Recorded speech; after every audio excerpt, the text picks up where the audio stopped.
Bonjour très chers amis les poissons et soyez le bienvenu sur ma chaîne Intuition des Sérines et j'espère que vous êtes bien. Allez, c'est parti. Avant même que je ne touche ce jeu aujourd'hui, j'ai juste besoin de dire quelque chose d'abord.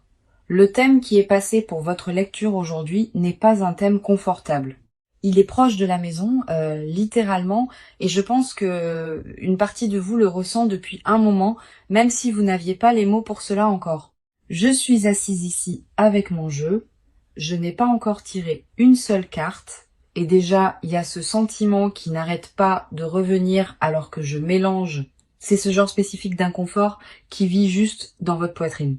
Le genre qui vient non pas d'étrangers, non pas d'ennemis dans le monde, mais des gens qui étaient censés être votre endroit sûr, les gens qui partagent votre nom de famille, vos souvenirs d'enfance, votre table à manger. Parce que, chère âme, ce dont cette lecture parle aujourd'hui n'est pas quelqu'un de l'extérieur de votre vie qui a travaillé contre vous. C'est plus proche que cela. Il s'agit des personnes à l'intérieur de votre maison, à l'intérieur de votre cercle familial, qui vous ont observé, vous ont surveillé, se sont assurés tranquillement que certaines choses, votre succès, votre vie amoureuse, votre confiance, n'atteignent jamais tout à fait le niveau qu'elles étaient censées atteindre. Je sais que c'est difficile à entendre, mais je pense aussi qu'une partie de vous le sait déjà. Alors, regardons ces cartes ensemble et voyons exactement ce qui s'est passé. Très bien, chère âme. Permettez-moi de diviser ce jeu en 10 piles face cachée sur la table. Je prends mon temps avec cela parce que je veux que l'énergie s'est déposée avant que nous ne regardions quoi que ce soit. Vous savez, alors que je fais cela, je continue de penser à tout ce qui est venu quand j'étais assise avec votre sujet aujourd'hui. Il y a quelque chose à propos de cette lecture qui semble très personnel, très spécifique, comme s'il attendait d'être dit depuis longtemps. Très bien, les 10 piles sont en place. Et honnêtement, quoi qu'il y ait dans ces cartes, je veux juste que vous sachiez que cette lecture vient d'un endroit de soin. Certaines vérités sont inconfortables, mais vous méritez de les connaître. D'accord. Laissez-moi prendre la première carte de la première pile et la retourner. Et la première carte que nous avons ici pour vous aujourd'hui, chère âme, est le 8 de Pentacle. Cela me dit déjà tellement sur où vous êtes en ce moment, chère âme. Cette carte concerne quelqu'un qui travaille vraiment. Le genre de personne qui se présente constamment, qui met les heures, qui affine son métier tranquillement sans avoir besoin d'applaudissements ou de reconnaissance. Et c'est vous. Je pense que vous avez toujours été cette personne, celle dans votre famille qui a gardé la tête baissée, qui a continué à construire, qui a continué à essayer de créer quelque chose de solide et réel pour vous-même. Il y a un dévouement dans votre énergie qui est véritablement impressionnant. Mais voici ce qui me reste autour de cette carte et j'ai besoin que vous l'entendiez vraiment. Quand je regarde le 8 de Pentacle dans le contexte de ce qui est passé pour votre lecture aujourd'hui, ce que je perçois n'est pas seulement de l'effort. Je perçois un effort qui a été tranquillement saboté. Vous avez travaillé aussi dur depuis aussi longtemps et les résultats n'ont jamais tout à fait correspondu à ce que votre dévouement méritait. Des opportunités qui semblaient proches se sont d'une certaine manière échappées. Des portes qui auraient dû s'ouvrir sont restées fermées un peu plus longtemps que cela n'avait de sens. Et je pense qu'une partie de vous a attribué cela au timing ou à la malchance ou simplement au fait de ne pas être prête encore. Mais ce que cette carte me montre, comme toute première carte de cette lecture, c'est que l'obstacle n'a jamais été en vous. Il était autour de vous. Spécifiquement, il était à l'intérieur du cercle des personnes en qui vous aviez le plus confiance. Les gens qui avaient juste assez d'accès à votre vie, à vos plans, à vos mouvements, pour rediriger tranquillement les choses sans que vous ne voyiez jamais leurs mains dedans. Le 8 de Pentacle placé ici ne concerne pas seulement votre éthique de travail. Il s'agit du fait que votre éthique de travail a fonctionné à l'intérieur d'un système qui n'a jamais été pleinement conçu pour votre succès. Et c'est quelque chose que nous allons décortiquer complètement alors que nous traversons ces cartes aujourd'hui, parce que voici ce avec quoi je veux que vous restiez avant que nous n'allions plus loin. Le fait que vous ayez continué à construire, continué à vous présenter malgré des résultats qui n'avaient jamais tout à fait de sens, ce n'est pas de la naïveté, chère âme. C'est de la force. Et elle est sur le point d'être récompensée très différemment. Très bien, passons à la deuxième pile maintenant. Permettez-moi de la retourner. Et la deuxième carte est le pendu. Et au moment où c'est sorti, j'ai senti quelque chose de changer dans l'énergie de cette lecture parce que cette carte juste après le 8 de Pentacle n'est pas une coïncidence. C'est l'explication. Le pendu est l'énergie d'être suspendu, ne pas avancer, ne pas reculer, juste suspendu là dans un état d'attente que vous n'avez jamais pleinement choisi et jamais pleinement compris. Et je pense que ce sentiment va vous être très familier, chère âme. Cette frustration spécifique de savoir que vous êtes capable, de savoir que vous avez fait le travail et pourtant de sentir que quelque chose d'invisible vous maintient en place, comme si peu importe à quel point vous poussez fort, le plafond reste exactement où il est. Ce que je perçois très fortement autour de cette carte, c'est le rôle que l'obligation familiale a joué pour vous maintenir ici. Et, euh, et je veux être spécifique sur ce que je veux dire parce que ce n'est pas seulement à propos d'une famille difficile ou exigeante, il s'agit de quelque chose de plus délibéré que cela. Le pendu dans le tarot d'Arkoud porte cette qualité d'être lié non pas par accident mais par dessein. Quelqu'un ou plusieurs personnes dans votre cercle familial ont trouvé très pratique de vous maintenir dans cet état suspendu. Parce qu'une chère âme qui est bloquée, qui est confuse, qui dépense son énergie à essayer de comprendre pourquoi les choses ne fonctionnent pas, est une chère âme qui ne fait pas attention à ce qui se passe autour d'elle. Et c'est exactement là où il voulait que vous soyez. Distraite par votre propre stagnation, trop occupée à vous remettre en question, pour les remettre en question. Le pendu ici me montre aussi du temps, une quantité significative de temps qui vous a été prise pendant que vous étiez suspendu dans cet état. Et c'est quelque chose dont je veux que vous ressentiez le poids. Non pas pour rester en deuil à ce sujet, mais pour comprendre pleinement l'ampleur de ce qui a été fait, parce que cette compréhension fait partie de ce qui vous libère. Très bien, passant à la troisième pile maintenant. Permettez-moi de retourner cette carte et de voir ce qui est passé. D'accord. La troisième carte pour vous aujourd'hui, chère âme, et celle-ci est juste à côté de tout ce dont nous venons de parler, est le page de Pentacle. Et cette carte arrivant juste ici, juste après le pendu, ressemble à la première vraie bouffée d'air dans cette lecture, parce que le page de Pentacle concerne le fait de prêter attention, pas d'une manière paranoïaque, pas d'une manière réactive, mais d'une manière très tranquille, très concentrée, très délibérée. C'est l'énergie de quelqu'un qui a commencé à remarquer des choses qu'il avait précédemment négligées. De petites choses. Un commentaire qui révèle plus qu'il ne devrait. Un membre de la famille qui d'une certaine manière savait déjà à propos d'un plan que vous n'aviez partagé avec personne.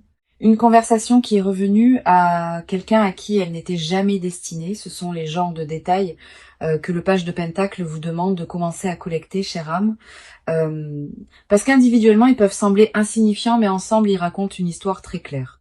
Ce que je perçois ici, c'est que cette conscience commence juste pour vous ou est sur le point de commencer d'une manière très concrète.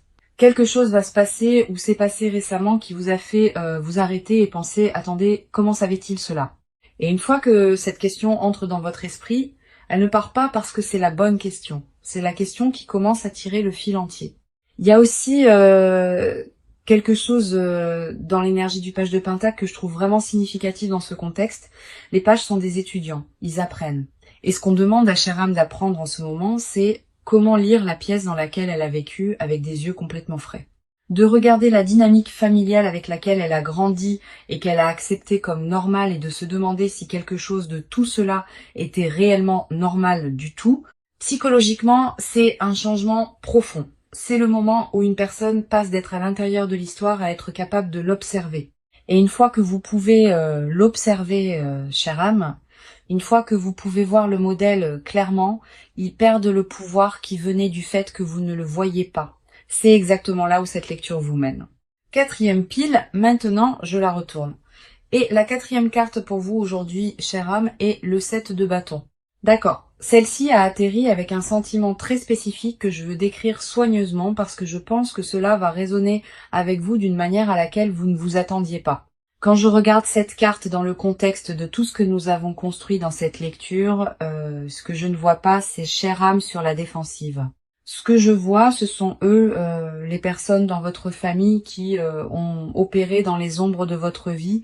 Et voici ce qui est si révélateur à propos de cette carte apparaissant en ce moment. Juste après que le page de Pentacle nous a montré que votre conscience commence à s'aiguiser. Ils savent, ils peuvent sentir que quelque chose a changé en vous. Et ce sentiment les rend défensifs d'une manière qu'ils ne peuvent plus complètement cacher. Pensez à ce à quoi cela ressemble réellement dans la vraie vie. Chère âme, Cela pourrait être un membre de la famille qui devient soudainement plus curieux à propos de vos plans que d'habitude. Quelqu'un qui pose juste quelques questions de trop déguisées en intérêt sincère. Une personne qui devient étrangement tendue ou dédaigneuse quand vous mentionnez quelque chose qui se passe bien pour vous. Quelqu'un qui essaye de se réinsérer dans votre vie au moment exact où vous commencez à vous retirer. Ce sont pas des coïncidences. Ce sont les comportements de personnes qui sont habituées à avoir accès et qui commencent à sentir cet accès leur échapper. Ce que le 7 de bâton me montre à propos de ces personnes est quelque chose de psychologiquement très révélateur. Elles sont défensives parce qu'elles opèrent depuis une position de peur, pas de force. Tout ce qu'elles ont fait, la surveillance, l'interférence, le sabotage tranquille de vos opportunités et de votre vie amoureuse, rien de tout cela n'est venu d'un endroit de véritable pouvoir. Cela est venu de l'insécurité, d'un besoin de vous gérer. Parce qu'une chère âme non gérée, une chère âme qui est complètement libre et qui s'épanouit complètement, menace d'une certaine manière quelque chose en elle qu'elle ne pourrait jamais directement nommer ou admettre. Ce que je veux que vous tiriez de cette carte, chère âme, n'est pas la colère. Ce que je veux que vous tiriez, c'est la clarté. La défensivité que vous pourriez sentir de certains membres de la famille en ce moment ne concerne pas le fait que vous faites quelque chose de mal. C'est la confirmation que vous faites enfin quelque chose de bien. Vous vous réveillez et ils le savent. Et cette conscience en vous, ce changement tranquille qu'ils peuvent déjà sentir, est quelque chose qu'ils n'ont absolument aucun moyen d'arrêter parce qu'ils ont construit leur contrôle sur votre aveuglement. Et votre aveuglement, chère âme, est officiellement terminé. Très bien, je passe à la 5e pile maintenant. Je retourne cette carte. Chère âme, c'est l'as de coupe. J'ai besoin que vous restiez vraiment avec moi pour celle-ci parce que cette carte est celle qui, je pense, va frapper le plus profondément. L'as de coupe est la forme la plus pure de commencement émotionnel. C'est la carte de l'amour qui arrive, d'un cœur qui s'ouvre, de quelque chose de véritablement beau qui est offert. Et dans toute autre position, dans toute autre lecture, je vous dirais que c'est un signe incroyable de nouvelle énergie émotionnelle entrant dans votre vie. Mais placé ici dans cette lecture avec tout ce que nous avons déjà découvert sur ce que votre famille a fait, cette carte raconte une histoire très différente. Il y avait un amour, chère âme, un vrai, quelqu'un qui est entré dans votre vie ou a essayé, qui portait une énergie véritablement bonne envers vous et cet amour ne vous a pas atteinte de la manière dont il était censé le faire. Quelque chose s'est passé. Peut être que la relation a été sabotée par des commentaires de membres de la famille qui ont planté des graines de doute. Peut être qu'il y a eu une interférence qui a fait que l'autre personne se sentait mal accueillie ou mal à l'aise autour de votre cercle. Peut être que des informations ont été partagées qui n'étaient jamais censées être partagées ou retenues au mauvais moment exact. Comment cela s'est manifesté, le résultat était le même. Quelque chose qui aurait pu se développer en quelque chose de réel a été tranquillement redirigé loin de vous. Ce qui rend cela particulièrement douloureux, et je veux reconnaître cette douleur directement, c'est que vous avez peu être vous-même blâmé pour cette relation qui n'a pas fonctionné. Vous avez peu être passé du temps à vous demander ce que vous aviez fait de mal, pourquoi ça n'a pas duré, pourquoi quelque chose qui semblait si prometteur s'est dissous d'une certaine manière. Et la réponse que cette carte me montre, c'est que le problème n'était pas à l'intérieur de cette connexion. Le problème était à l'extérieur. C'était entre les mains de personnes qui ont décidé consciemment ou non que vous ayant un partenariat solide et aimant était d'une manière ou d'une autre gênant pour eux. Une chère âme qui est profondément aimée, qui a un partenaire fort à ses côtés, est une chère âme qui a beaucoup moins besoin de sa famille d'origine. Et pour les personnes qui ont construit leur sens du contrôle autour de votre dépendance à elle, ce genre d'amour n'allait jamais être autorisé à entrer tranquillement. Cette carte est la confirmation, chère âme, que l'amour était réel et qu'il vous a été pris. D'accord, je passe à la 6e pile. Maintenant, je retourne cette carte. Et la 6e carte qui est passée pour vous aujourd'hui, chère âme, juste à côté de tout ce que nous venons de découvrir, est le 2 d'épée. Cette carte demande quelque chose de très spécifique de vous en ce moment, chère âme. Le 2 d'épée est l'énergie de quelqu'un assis à un carrefour avec ses yeux couverts. Non pas parce qu'il peut pas voir, mais parce que voir semble être trop à gérer tout d'un coup. Et je veux être honnête avec vous à propos de ce que je perçois ici. Parce que je pense que c'est exactement où vous êtes en ce moment. Vous commencez à voir la vérité sur ce que votre famille a fait. La conscience qui a commencé avec le page de Pentacle s'aiguise. Mais il y a une partie de vous qui hésite encore, qui tient encore les 2 épées, qui n'est pas encore complètement prête à les abaisser et à regarder l'image complète. Et je comprends cela. Je le fais vraiment parce que ce dont nous parlons ici n'est pas un étranger qui vous a trahi, c'est de la famille. Ce sont des gens dont vous avez grandi avec les voix, dont vous avez être passé des années à essayer de gagner l'approbation, dont vous avez supposé que l'amour était inconditionnel. Découvrir qui venait avec des conditions, avec de la surveillance, avec un sabotage tranquille, c'est pas une petite chose à traiter. Ce que le 2 d'épée me montre, c'est que vous vous tenez juste au bord d'une clarté complète. La vérité sur l'espionnage, sur les opportunités bloquées, sur l'amour qui vous a été pris, tout est là, attendant. La seule chose qui reste est pour vous de prendre la décision de le voir complètement. Et chère âme, cette décision, aussi inconfortable qu'elle soit, est la plus importante que vous prendrez dans ce chapitre entier de votre vie. J'ai en fait eu un moment comme celui-ci dans ma propre vie, une fois où j'avais toutes les informations dont j'avais besoin pour voir quelque chose clairement à propos de quelqu'un proche de moi, mais je continuais à trouver des raisons d'attendre. En regardant en arrière, je ne me protégeais pas. Je protégeais la version 2 en laquelle je voulais croire. Très bien, je passe à la 7e pile maintenant, je retourne cette carte. Et la 7e carte pour vous aujourd'hui, chère âme, est le Dix de coupe. Après tout ce que nous venons de traverser dans cette lecture, cette carte ressemble à une fenêtre s'ouvrant dans une pièce qui est restée fermée pendant très longtemps. Le Dix de coupe est traditionnellement la carte de l'accomplissement émotionnel, de l'appartenance, de se sentir complètement chez soi dans sa propre vie. Mais je veux recadrer ce que cela signifie pour vous spécifiquement, chère âme. Étant donné tout ce que ces cartes ont révélé aujourd'hui, parce que l'accomplissement vers lequel cette carte pointe ne vient pas de la structure familiale qui vous surveille et vous retient, cette structure n'allez jamais vous donner cela. Et je pense qu'à un certain niveau, vous l'avez toujours su, que ce que je perçois ici est un genre très différent de plénitude, une que vous construisez vous-même avec des gens que vous avez choisis plutôt que des gens auxquels vous avez été assignés. Une famille choisie, un partenaire, un cercle qui célèbre réellement vos victoires au lieu de les rediriger tranquillement. Le Dix de coupe ici est le karma travaillant en votre faveur, vous montrant que tout ce que votre famille d'origine vous a refusé, le soutien véritable, l'amour inconditionnel, la liberté de prospérer est disponible pour vous à travers une porte complètement différente. Et ce qui rend cette carte si puissante dans cette position, c'est son timing. Elle apparaît juste après le 2 d'épée, juste après le moment de choisir de voir pleinement la vérité, ce qui me dit que la clarté est le prérequis. Vous ne pouvez pas pleinement recevoir ce que cette carte offre pendant que vous êtes encore assise avec les yeux couverts. Le moment où vous choisissez de voir complètement, chère âme, c'est ce qui devient disponible pour vous de l'autre côté. Et la partie la plus profonde, c'est que le bonheur qui vous attend en dehors de cette structure familiale n'est pas un prix de consolation pour ce qui a été pris.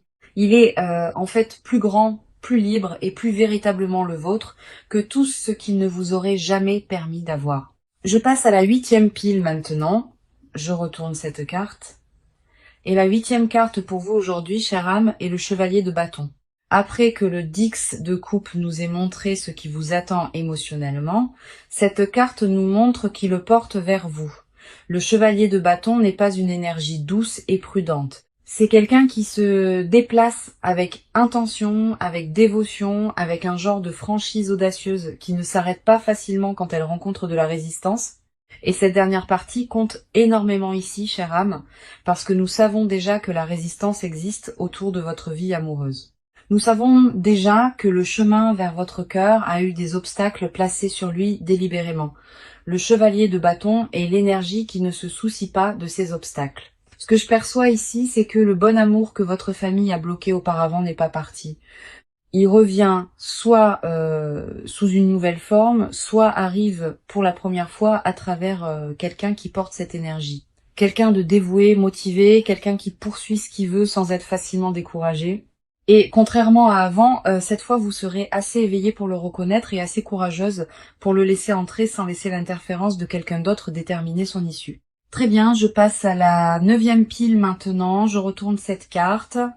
Et la 9e carte qui est passée pour vous aujourd'hui, chère âme, est le 7 de Pentacle.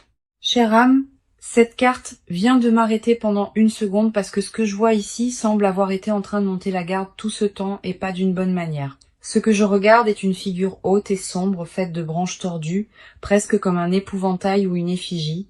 surplombant directement une femme qui dort paisiblement parmi des citrouilles et de petites pièces rondes et pâles éparpillées sur le sol. Le contraste est frappant. Toute cette abondance juste là à portée de main, tandis que cette figure construite et délibérée se tient directement au-dessus d'elle et elle n'a aucune idée qu'elle est même là. Voici ce qui me parle. Chère âme, c'est votre succès. La reconnaissance, les opportunités, les choses que vous avez réellement gagnées à travers des années d'efforts, comme nous l'avons vu dans le 8 de Pentacle. Tout est encore là. Cela n'a jamais disparu, mais quelque chose a été délibérément placé au-dessus. Quelque chose de construit, pas naturel, pas aléatoire. Et cette effigie est votre famille. La même famille que nous avons tracée à travers cette lecture entière. Ceux qui regardent, ceux qui ont bloqué ce bon amour, ceux qui n'ont jamais voulu que vous réussissiez vraiment. Dans la vraie vie, cela pourrait ressembler à des opportunités qui sont allées tranquillement à quelqu'un d'autre en premier. Des recommandations qui ne vous sont jamais parvenues ou un sentiment persistant que quelque chose était délibérément positionné pour empêcher votre lumière d'être vue, même quand vous ne pouviez pas le nommer. Émotionnellement, cette carte porte un étrange genre de chagrin, la réalisation que vous n'échouiez pas seul. Quelque chose a été construit et placé là exprès. Et voici la sagesse là-dedans. Chère âme, une effigie ne détient le pouvoir que pendant que personne ne la regarde directement. Le moment où vous la voyez pour ce qu'elle est réellement, juste des branches, juste une construction, juste quelque chose que quelqu'un a fait, elle cesse de pouvoir se tenir au-dessus de quoi que ce soit. Ce qui est à vous a été à vous tout le temps. Cela attendait juste que vous vous réveilliez et voyez ce qui était vraiment là. Très bien, chère âme, nous y voilà. La pile finale, pile 10. La dernière carte de toute cette lecture. Je prends un moment avec celle-ci avant de la retourner parce que quelque chose à propos de ce dernier tirage semble important. Et cette carte finale est le 4 de coupe. D'accord, chère âme. C'est la dernière carte. Et je pense que celle-ci boucle la boucle d'une manière vraiment tranquille et douce amère. Ce que je regarde est un renard assis près des coupes, regardant vers l'extérieur presque inconscient, tandis qu'un autre renard se tient plus loin, tenant quelque chose de petit dans sa bouche, déjà attrapé, déjà sien, et ce renard regarde vers le premier avec ce qui semble être de la tristesse, pas de la colère, juste un genre tranquille de chagrin. Voici ce qui me parle, chère âme. Après tout ce que nous avons découvert, la surveillance, l'amour bloqué, le succès qui est resté dans une ombre, cette carte finale est à propos de ce qui se passe une fois que vous vous êtes réellement libéré. Ce renard à l'arrière, celui qui tient ce qu'il a attrapé, c'est vous, vous l'avez déjà fait. Vous avez déjà revendiqué votre propre vérité, votre propre liberté, votre propre chemin. C'est la chose dans votre bouche. Déjà la vôtre, déjà gagnée.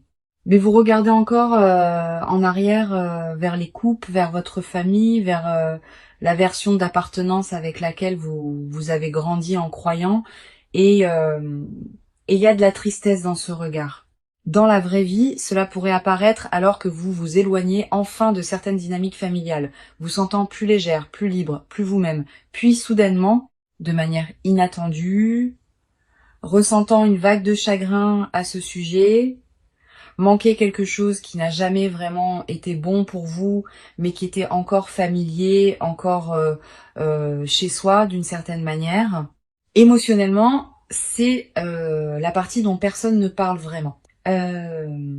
Chère âme, vous pouvez avoir complètement raison de partir, complètement justifié, complètement libre et toujours vous sentir triste à ce sujet. Avoir ce que vous avez gagné n'efface pas la perte de ce que vous souhaitiez que votre famille puisse être. Et voici la guidance, chère âme. Permettez-vous de ressentir cette tristesse sans qu'elle vous tire vers ses coupes. Vous êtes autorisé à pleurer une famille qui ne pouvait pas être ce dont vous aviez besoin tout en continuant à avancer avec ce qui est déjà dans vos mains. C'est pas de la faiblesse, c'est de la plénitude. Tenir les deux vérités à la fois et continuer à avancer. Parfois, les gens qui étaient censés ouvrir des portes pour vous deviennent, sans le savoir, la raison même pour laquelle vous apprenez à construire les vôtres. Chère âme, avant que nous ne fermions aujourd'hui, j'ai besoin que vous vous asseyiez vraiment avec ce qui vient de passer parce que cette lecture a touché quelque chose qui va beaucoup plus profond que la plupart des gens sont prêts à regarder. Les gens qui étaient censés être votre fondation étaient tranquillement ceux qui l'érodaient. Ils ont regardé votre potentiel, votre croissance, vos opportunités. Et au lieu de se tenir derrière vous, ils se sont positionnés juste assez près pour s'assurer que rien de tout cela n'atterrisse pleinement. Votre succès, votre joie, vos relations, votre sens de votre propre valeur, tout cela était tranquillement géré par des mains en lesquelles vous aviez complètement confiance. Et je veux que vous sachiez que rien de ce qui vous a été retenu ne reflète votre valeur. Cela reflète leur peur de ce que vous deviendriez si personne ne se tenait sur votre chemin. Parce que regardez ce que vous devenez de toute façon, cher âme. Même avec tout ce qui travaille contre vous de l'intérieur, imaginez ce qui se passe maintenant que vous pouvez enfin voir clairement. Et c'est le plus beau genre de force qui y ait. Pas le genre qui vous a été remis, pas le genre qui est venu facilement, mais le genre qui a été forgé tranquillement, en privé, malgré tout, et tous ceux qui ont essayé de vous garder petite, merci d'être ici aujourd'hui, chère âme. Je vous aime. À la prochaine.